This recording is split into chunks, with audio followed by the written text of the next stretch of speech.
Jesus is in the midst of opposition in John's Gospel. In several of the chapters, he's going up to Jerusalem, and the religious leaders are poking at him, prodding him, trying to get a response, and sometimes they do, because Jesus was as human as well as being God. Not that he did anything wrong.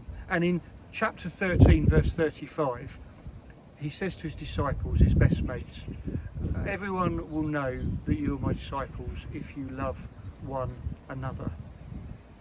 Everyone will know that you're my disciples if you love one another. I'm not sure even if that's the right exact words. Let me have a look here while we're still going. By this, everyone will know that you're my disciples if you love one another. Yeah, that's exactly what I said. But you know, sometimes you have a brain fog and you think, hang on a minute, is that it? Because I want to get the words right. We've been thinking this week about giving instead of getting. We're thinking about us as a church family and about giving rather than getting. And one of the ways that we can show love is through giving to others. I was chatting with someone down here at Tonbridge Angels, the home of football, and I just messaged the manager, Steve McKim, to say, oh, I've chatted with this person and they said that I could let you know that I've chatted with them. And then my wife texted me and she said, I hope you're having a good day, love you. And I texted back, I love you too. And then I realised that I'd sent that to Steve McKim, not to my wife. So I had to say to him, Steve, actually, that message wasn't for you, it was for my Joe. And then I had to say to my Joe, you never guess what, I told Steve McKim I love him. Which I do, he's a good guy, but I love my wife more. When we're giving, we need to give people what they actually need, not misplaced text messages, or not things done in a patronising way. Have you ever had that? Where someone's given you something because they think you need it and it'll make your life better, and actually it just makes you feel like a bit of an idiot.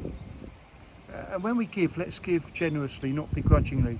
If you're going to give like, take that, not the band, but just the attitude, well then don't bother giving at all. And also, do you know, giving to get something back isn't actually really giving, I don't think. If I'm only giving so that I feel good, or so that they give something back to me, I'm not sure that's a good way of giving. I'm not sure if it's giving at all. If we can, let's give anonymously so that they don't know where it comes from, because when we give to someone else, it can alter the relationship, because we're in a position of power and they're in a position of vulnerability.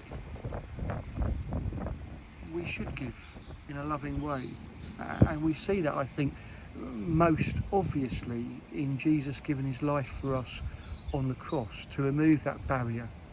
It was done anonymously in a way. Most of the people watching at the time wouldn't have known who he was.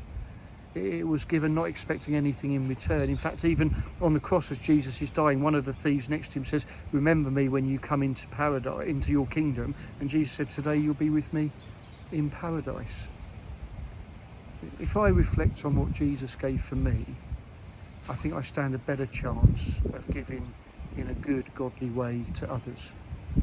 Giving instead of getting.